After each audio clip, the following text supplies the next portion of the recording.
Tuhan Maha Dekat, Tuhan tidak tuli. Lantas pengeras suara itu buat siapa?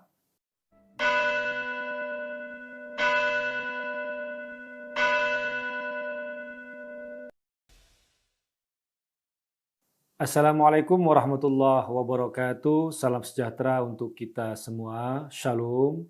Shalom Aleichem. Om Swastiastu. Namo Buddhaya. Salam Nusantara. Berjumpa lagi dengan saya Guntur Romli.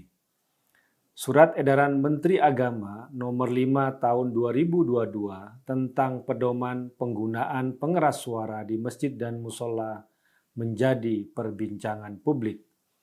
Seperti biasa dalam setiap keputusan ada yang pro dan kontra. Yang kontra dari komen yang lebay, menggelikan hingga fitnah. Kontra dilakukan oleh PKS. Kalau rumus saya sih, apa yang ditolak oleh PKS itu pasti sudah benar. Begitu rumusnya. PKS menolak RUU Tindak Pidana Kekerasan Seksual, Permendikbud Pencegahan dan Penanganan Kekerasan Seksual di Lembaga Pendidikan, menolak Undang-Undang IKN, menolak revisi Undang-Undang Terorisme, Perpu Ormas, dan lain-lain. Artinya apa yang ditolak PKS itu pasti sudah benar. Tapi kalau ada politisinya yang korupsi dengan istilah-istilah Quran tidak terdengar suara penolakan PKS. Mungkin sudah waktunya rakyat Indonesia menyatakan penolakan buat partai satu ini. Apalagi ditengarai pendirian parpol ini terinspirasi dan dipengaruhi oleh gerakan Ikhwanul Muslimin di Mesir yang saat ini dikategorikan sebagai organisasi teroris baik oleh Mesir dan Arab Saudi. Ada juga yang kontra tapi ngawur. Ada akun Umar Hasibuan 77 yang ngasih komentar. Sejak Indonesia merdeka, baru kali ini toa masjid diatur penggunaannya oleh Menak. Ya salam Pak Menak. Komen itu langsung dirujak oleh netizen karena dia buta sejarah. Sebenarnya surat edaran itu sebagai tindak lanjut dari dua peraturan yang sudah ada sebelumnya. Instruksi Dirjen Binmas Islam tahun 1978 tentang tuntunan penggunaan pengeras suara di masjid, langgar, dan musola.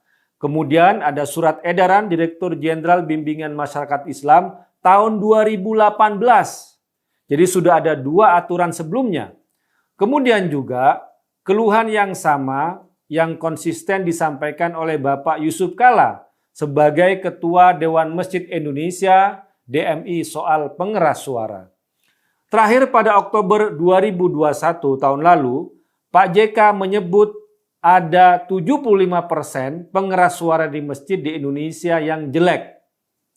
Tapi Pak Khalil Nafis dari MUI mencoba memperlebar masalah. Meskipun dia tidak menolak surat edaran itu, ada permintaan yang bikin tanda tanya. Kata dia, rumah ibadah lainnya pun baiknya diatur. Kita pun bertanya-tanya, rumah ibadah lain apa yang dimaksud? Apakah ada? Apakah ada rumah ibadah lain yang memasang pengeras suara yang diarahkan sampai ke 4 penjuru mata angin? Bagi saya, surat edaran itu selain pengaturan juga sebagai introspeksi bagi umat Islam sebagai umat mayoritas terkait penggunaan pengeras suara. Seperti kasus Meliana tahun 2016 yang hanya mengeluh soal volume pengeras suara, tiba-tiba dibelokkan ke soal isu SARA dan adanya kerusuhan. Mengeluh soal volume pengeras suara kok dituduh penistaan agama Islam. Bahkan tempat tinggalnya pun diserang dan dibakar. Karena itu, tepat sekali surat edaran Menteri Agama itu memiliki tujuan untuk meningkatkan ketentraman, ketertiban, dan keharmonisan antar warga masyarakat. Lagi pula pengeras suara itu buat siapa sih? Buat memanggil Tuhan? Tentu saja tidak. Tuhan Maha Dekat, Al-Qarib. Tidak perlu pengeras suara untuk memanggilnya. Tidak perlu suara keras, suara hati saja dia sudah mendengar. Walaqad khalaqnal insana wa na'lamu ma tuwaswisu bihi nafsuhu wa nahnu aqrabu ilaihi min hablil warid.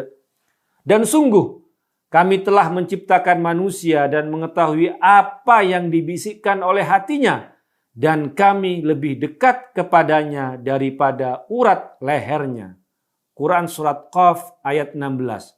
Tuhan lebih dekat dari urat leher kita karena Dia mengetahui bisikan hati kita. Dan Tuhan tidak tuli, Tuhan Maha mendengar, As-Sami'. Tuhan tidak tuli, Al-Asam atau Al-Atarash. Ada hadis Nabi Muhammad sallallahu alaihi wasallam yang melarang untuk berdoa dan memohon kepada Allah Subhanahu wa taala dengan suara yang keras dan bising. Ayuhan nas irba'u ala anfusikum fa innakum ma tad'una asamma wala ghaiban. Innama tad'una sami'an basira. Innal ladzi tad'una aqrabu ila ahadikum min unuqi rahilatihi. Hai manusia, berlemah lembutlah, karena Dia yang kalian panggil itu tidak tuli, tidak gaib. Dia Maha mendengar dan melihat. Dia yang kalian panggil itu lebih dekat dari leher tunggangan kalian. Dalam ayat Al-Quran juga dianjurkan agar mencari jalan tengah, bukan keras-keras, bukan pula terlalu rendah. Wala tajhar bi sholatika wala tukhafit biha wabtaghi baina dzalika sabila. Dan janganlah engkau mengeraskan suaramu dalam salat, dan janganlah pula terlalu merendahkannya, dan usahakan jalan tengah di antara keduanya. Quran surat Al-Isra ayat 110. Memohon kepada Allah Subhanahu wa taala juga dengan rendah hati, tadarru' dan suara lembut. Ud'u rabbakum tadarru'an wa khufyatan, innahu la yuhibbul mu'tadin. Berdoalah kepada Tuhanmu dengan rendah hati dan suara yang lembut. Sungguh Dia, Allah Subhanahu wa taala, tidak menyukai orang-orang yang melampaui batas. Quran surat Al-A'raf ayat 55. Dan orang-orang yang bermain-main dengan kebisingan pengeras suara bisa disebut sebagai orang-orang yang melampaui batas. Karena itu pengeras suara buat siapa? Tentu saja buat manusianya. Awalnya untuk mengetahui waktu sholat karena terkait dengan azan. Sebelum ada tradisi azan, para sahabat Nabi Muhammad SAW sering gelisah, berkumpul dan bertanya-tanya kapan waktu sholat. Kemudian ada yang usul pakai semacam tanda. Ada yang usul pakai lonceng seperti gereja. Ada yang usul pakai tiupan trompet dari tanduk kerbau seperti tradisi kaum Yahudi. Kemudian ada yang usul setelah diberi ilham dengan azan. Nabi Muhammad SAW pun memerintahkan Bilal bin Rabah, seorang mantan budak berkulit hitam, menjadi pelantun azan, muadzin, sampai Nabi Muhammad SAW wafat. Tempat azan sering disebut sebagai menara, berasal dari kata manarah atau tempat api, seperti tradisi agama Majusi Zoroaster yang menempatkan api di tempat yang tinggi. Dari tempat tinggi itu, menara, tower, muadzin melantunkan azan agar terdengar ke segala penjuru. Kini zaman semakin canggih. Waktu sholat bisa diketahui dengan mengunggah suatu aplikasi sekaligus dengan suara azannya setiap 5 waktu.